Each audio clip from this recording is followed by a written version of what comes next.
Hello guys, welcome to my YouTube channel. কেমন আছো তোমরা? এখন আমরা কথা বলবো হচ্ছে 2025-এর upcoming much awaited most anticipated upcoming Bollywood film, যেটার নাম হচ্ছে War two, starring Hrithik Roshan, junior NTR and Kiara Advani, directed by Ayan Mukerji, produced by ওয়ারে মানে হচ্ছে ইয়াসরাজ ফিল্মস। তো এই ফিল্মটার অফিসিয়াল টিজার আজকে ছাড়া হয়ে গেছে, কারণ আজকে এনটিআরের জন্মদিন। তো সকালবেলার টিজারটা যখন আসে তখনই আমার হিন্দি চ্যানেলে আমি লাইভ রিয়াকশন দিই, লিঙ্ক ডিসক্রিপশানে আছে, অবশ্যই গিয়ে চেক আউট করবেন। যখন বেরিয়েছিল 10 মিনিটের ভেতরেই আমি লাইভ রিয়াকশানটা দিই, 10-15 মিনিটের ভেতরে। তো তখন আমার টিজারটা নিয়ে আমি বেশি কিছু ডিটেলসে কথা বলিনি, জাস্ট একটা লাইভ রিয়াকশান এবং হালকা একটু আলোচনা করেছিলাম আমার হিন্দি চ্যানেলে। তো এখন আমরা কথা বলবো হচ্ছে বাংলাতে, এই টিজারটা রিভিউ করব বাংলা চ্যানেলে। চলো ভিডিওটা শুরু করা যাক। তো কেমন হলো ওয়ার টু এর টিজার?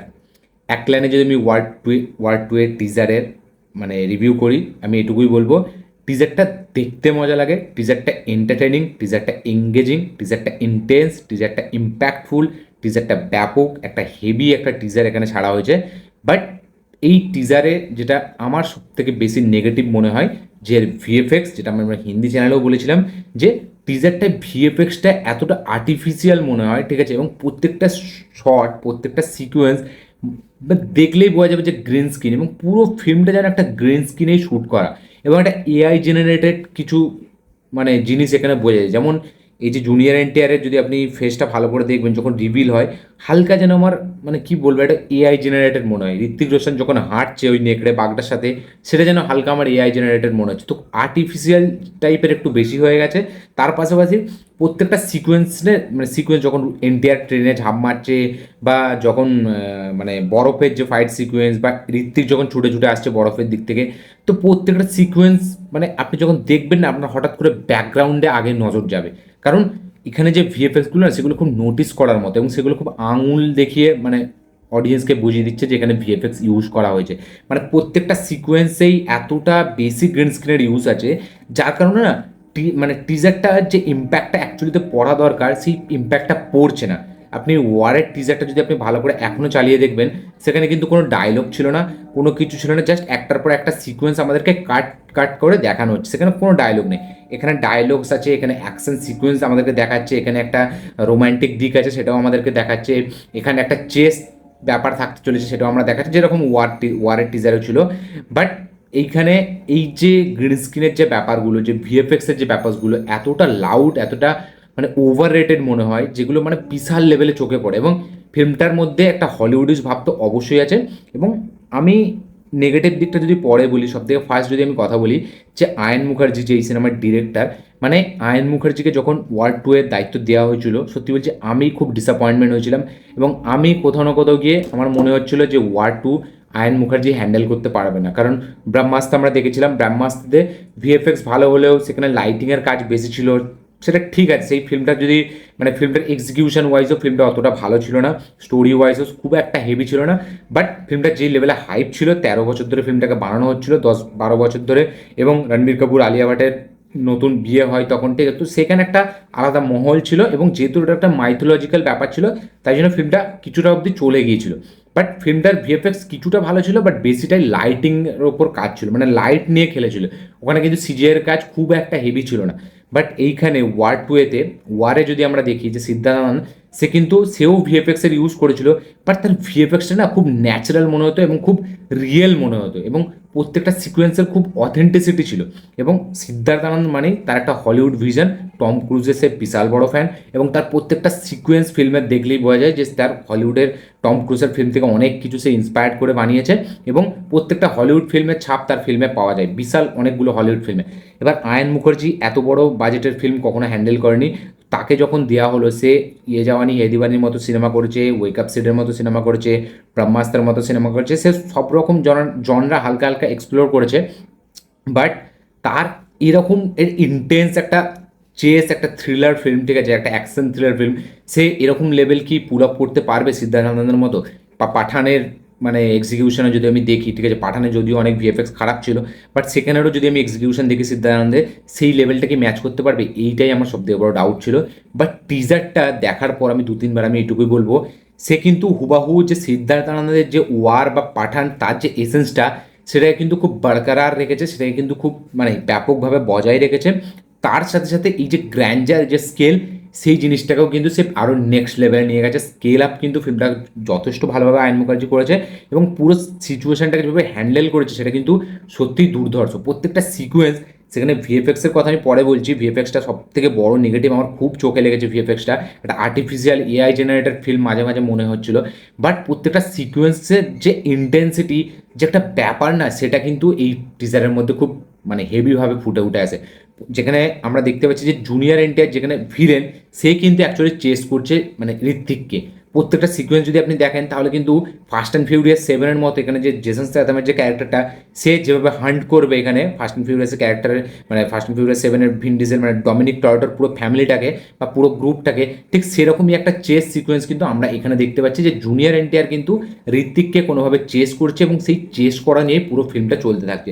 এবং জুনিয়র এনটিআর এখানে হান্টিংয়ে বেরিয়েছে, এবং সে ঋত্বিককে হান্ট করবে, কবিরের ক্যারেক্টারটা।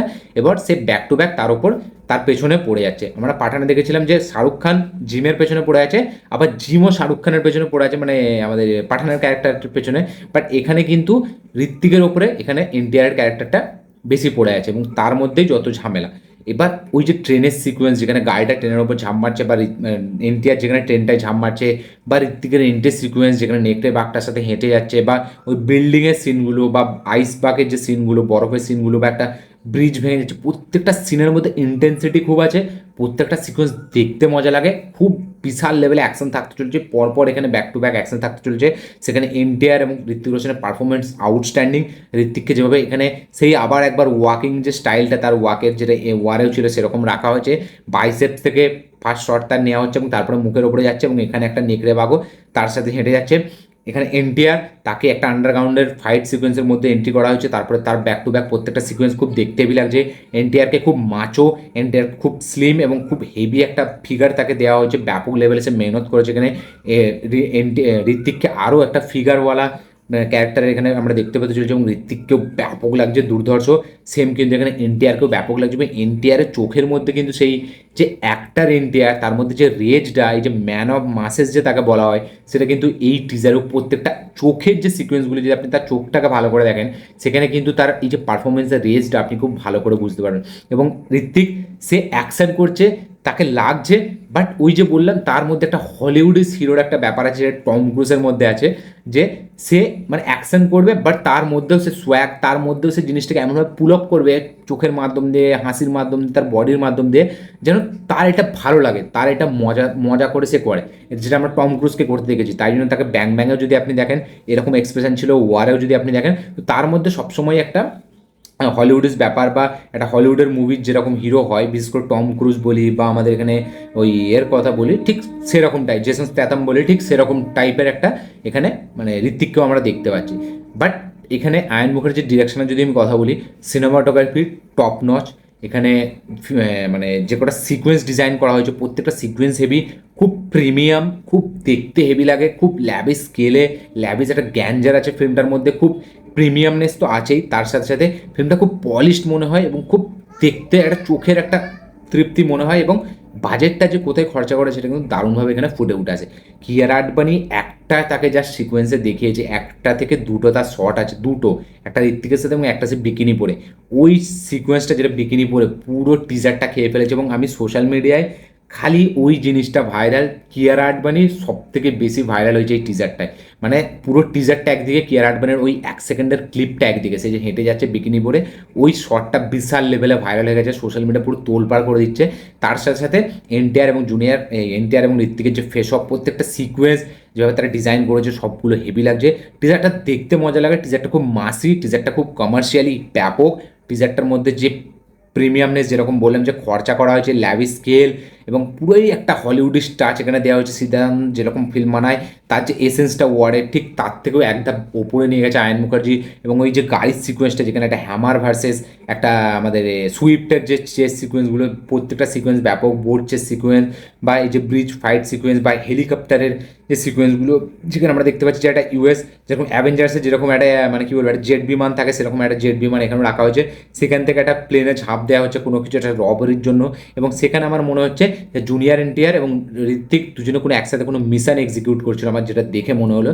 এরকম এবার একটা মনে হলো, বাট সেই সিকোয়েন্সটা খুব প্রিমিয়াম। প্রত্যেকটা শট, প্রত্যেকটা সিকোয়েন্স, স্টেজিং, সেখানে কোরিওগ্রাফি, অ্যাকশনের বা অ্যাকশনের স্টাইলাইজেশন, দুজনের পারফরমেন্স, ঋত্বিককে যতটা ব্যালেন্সলি প্রেজেন্ট করেছে, এনটিআরকেও ঠিক ব্যালেন্সলি সেরকমই প্রেজেন্ট করেছে। ফিল্মের মধ্যে গ্র্যান্ডার স্কেল সব আছে। যেটা আমি এবার নেগেটিভ পয়েন্টে আসছি, যেটা আমার চোখে লেগেছে সেটা হচ্ছে এখানে ভিএফএক্স। ভিএফএক্সটা খুবই সিজিআইয়ের কাজ, বিশাল লেভেলের গ্রিন স্ক্রিন, বিশাল লেভেলে এআইয়ের মাধ্যম দিয়ে করা হয়েছে। পুরো দেখলে বোঝা যাচ্ছে যেখানে ঋত্বিক এবং নেকড়েটা হেঁটে যাচ্ছে, আপনি ঋত্বিকের প্রথম মুখের আর বাইসেপের শটটা দেখবেন, এবং তারপরে যখন নেকড়ের সাথে হেঁটে যাচ্ছে তখন আপনি ব্যাকগ্রাউন্ডটা এবং ঋত্বিককে দেখবেন যেন মনে হচ্ছে এআইয়ের মাধ্যমে তৈরি করা হয়েছে। ঠিক এনটিআরকেও কিছু কিছু জায়গায় তার মুখটা, ওই যে আইসে যে ফাইট সিকোয়েন্সটা যেখানে তার হাত দুটোই আছে, ওই শটটা আপনি একটু ভালো করে দেখলে যেন মনে হয় যে এআই দিয়ে ক্রিয়েট। এবং ওই যে আইসের জায়গাটা বা ঋত্বিক যেখান থেকে একটা দৌড়ে আসছে, দেখবেন ব্যাকগ্রাউন্ডে একটা আইস আছে, সেই জায়গাটা পুরো দেখে বোঝা যাচ্ছে যে গ্রিন স্ক্রিনে শ্যুট করা, এবং গ্রিন স্ক্রিনটা প্রচুর চোখে লাগে। মানে সিজিআইটা বিশাল লেভেলে নোটিসেবল, বিশাল লেভেলে, মানে কি বলবো, এতটাই চোখে লাগে যে আপনি মানে পুরো জিনিসটাই মনে হয় একটা এআই জেনারেটেড ফিল্ম আমরা দেখছি। ফিল্মটা যেহেতু মানে অনেক কিছু পজিটিভ আছে, তাই জন্য ওই জিনিসটাকে অনেকটা মানে ঢাকা ফেলে দিচ্ছে, ওটা ইগনোর করা যায়। মানে এতটা মাসি, এতটা ব্যাপক একটা টিজার এখানে ছেড়ে দেওয়া যায় একটা সিনেম্যাটিক ব্রিলিয়েন্স হিসাবে, সেই হিসাবে ওই জিনিসটা ঢাকা পড়ে যাচ্ছে। বাট টিজারটা ভালো, মাসি, হেভি, একটা ব্যাপক ভাইবস দিচ্ছে, একটা অ্যাকশন ফিল্ম, একটা ফুল অন অ্যাকশন, একটা হেভি চেসওয়ালা একটা ফিল্ম হতে যাবে, দুজনের ফেস অফ, ডান্স নাম্বার সব কিছু থাকবে, একটা কমার্শিয়ালি ট্রিটমেন্ট। বাট একটা কমার্শিয়ালি ব্যাপক একটা সাকসেসফুল হয়তো হয়েও যাবে ফিল্মটা। বাট এই যে সিজিআইয়ের কাজটা, যেটা আমার সব থেকে আর্টিফিশিয়াল মনে হয়, এটা যদি ফিল্মের প্রত্যেকটা সিকোয়েন্স যদি এরকম থাকে না, তাহলে কিন্তু অডিয়েন্স ভালো করে নেবে না, এবং ভিএফএক্সটাই কিন্তু মজার জিনিস হয়ে রয়ে যাবে। দেখা যাক, সেটা তো ফিল্ম আসলে আরও বোঝা যাবে, বাট ট্রেলার আসলে। বাট ভিএফএক্সটা একদম আমার ভালো লাগে, এবং প্রত্যেকটা সিকোয়েন্স আমার খুব চোখে লেগেছে। তার জন্য আমার এই যে এসেন্সটা বা ওয়ারের যে টিজার, ওয়ারের যে ট্রেলার, বা যদি আপনি এনটিআরেরই মানে ট্রিপল আরের ট্রেলার দেখেন, বা আমি একটা কথার কথা জাস্ট উদাহরণ দিচ্ছি, বা পাঠানেরই যদি আপনি ট্রেলার দেখেন, টিজার দেখেন, সে তার সেখানে যতটা ইম্প্যাক্টফুল, এটা ইম্প্যাক্টফুল হলেও অনেক কিছু চোখে পড়ে, অনেক কিছু নেগেটিভ জিনিসের চোখে পড়ে। এবং এই যে অ্যাকশন, এই যে এত ফাস্ট পেস এডিটিং, এই এরকম ফাস্ট পেস অ্যাকশনের, মানে অ্যাকশনটা যদি এরকম ফাস্ট পেস হয় মানে সিনেমার মধ্যে, তাহলে কিন্তু একটা ভয়ের ব্যাপার আছে, একটা বিপজ্জনক ব্যাপার আছে। কারণ এতটা ফাস্ট অ্যাকশন কিন্তু মানে ইমোশন, উইদাউট ইমোশন অ্যাকশনটা কিন্তু ওয়ার্ক করবে না। শুধুই আপনি খরচা করে অ্যাকশন দেখিয়ে যাবেন, অ্যাকশন অ্যাকশন অ্যাকশন, তাহলে কিন্তু সেটা কিন্তু মানে ব্যাকফায়ার করবে। এবং অ্যাকশনটা আমি বলবো যেন ওয়ারে যেরকম মানে ইমোশনের সাথে অ্যাকশনটা দেখিয়েছিল, সেরকমই যেন দেখায়। পাঠানের যে অ্যাকশন সিকুয়েন্স, সেটা ব্যাপক ডিজাইন করা হয়েছিল, ব্যাপকভাবে কোরিওগ্রাফি করা হয়েছিল, সেরকমই যেন এখানেও যেন অ্যাকশনটার মধ্যে ইমোশন থাকে, এবং অ্যাকশনটা যেন ফটফট ফটফট করে না বেরিয়ে যায়। মানে একটা অ্যাকশনের জন্য ভালোভাবে স্টেজ, ভালোভাবে একটা ডেভেলপ, একটা ভালোভাবে বিল্ড আপ দেয়, সেরকমভাবে যেন অ্যাকশনটা হয়, যেন এই টিজারের মতো এতটা ফাস্ট পেজ না ফিল্মটাও হয়ে যায়। এটা আমার একটা 2 নম্বর একটা ভয়ের পয়েন্ট। এবং প্রথম নম্বর হচ্ছে ভিএফএক্স। সব কিছু মিলিয়ে ওয়ার্ড টু এর টিজার কিন্তু আমার ব্যাপক লেগেছে, হেভি একটা ইম্প্যাক্টফুল, একটা ইন্টেন্স, ব্যাপক একটা ট্রেলার আমার মনে হয়েছে, এবং খুব সুন্দর লাগছে দুজনকেই, এনটিআরকে এবং ঋত্বিককে, দুজনকে ব্যাপকভাবে ব্যালেন্স ওয়েতে প্রেজেন্ট করেছে। কারোর ফ্যান বলতে পারবে না যে ঋত্বিককে হেভি লাগছে, কারোর ফ্যান বলতে পারবে না যে এনটিআরকে ব্যাপক লাগছে। দুজনকেই সলিডভাবে প্রেজেন্ট করেছে আয়ন মুখার্জি, এবং আয়ন মুখার্জি যেটা হ্যান্ডেল করেছে এত বড় একটা বাজেটের ফিল্ম, দুটো এরকম বড় লিডিং স্টারকে নিয়ে, সেটার জন্য তাকে হ্যাটস অফ, ব্যাপক কাজ করেছে আয়ন মুখার্জি। এবার খালি দেখা যাক ভিএফএক্সটা কতটা কি হেভি হয়, এবং কিয়ারা আডবাণীকে যা গর্জিয়াসলি প্রেজেন্ট করেছে, মানে কি বলবো, দীপিকা পাডুকোনকে এবার খাবে আস্তে আস্তে কিয়ারা আডবাণী এই ফিল্মটার পর থেকে। এবং সে এই ফিল্মটার পর থেকে সে আমার মনে হচ্ছে রোল পেতে চলেছে এরকম। দেখা যাক কী হয়। এই ছিল আমার রিভিউ, এই ছিল আমার রিয়াকশান ওয়ার টু এর টিজার নিয়ে। আপনাদের কি মতামত, কি বক্তব্য, কি বলতে চান ওয়ার টু এর টিজার নিয়ে? আপনাদের কী রকম লেগেছে টিজারটি? কারা কারা এখনও দেখেননি তারা অবশ্যই কমেন্টে লিখে জানাবেন। যারা যারা দেখেছেন তাদের কি রিয়াকশান, কারা কারা কতটা এক্সাইটেড এই ফিল্মটা দেখার জন্য অবশ্যই কমেন্টে লিখে জানাবেন। এবং ঋত্বিককে বেশি ভালো লাগছে না এনটিআরকে বেশি ভালো লাগছে অবশ্যই কমেন্টে লিখে জানাবেন। ভিডিওটা ভালো লেগে থাকলে লাইক শেয়ার কমেন্ট করে দেবেন। চ্যানেলটি নতুন হলে চ্যানেলটিকে সাবস্ক্রাইব করবেন, বেল আইকনটি প্রেস করতে ভুলবেন না। দেখা হচ্ছে পরের ভিডিওতে, ততক্ষণের জন্য বাই।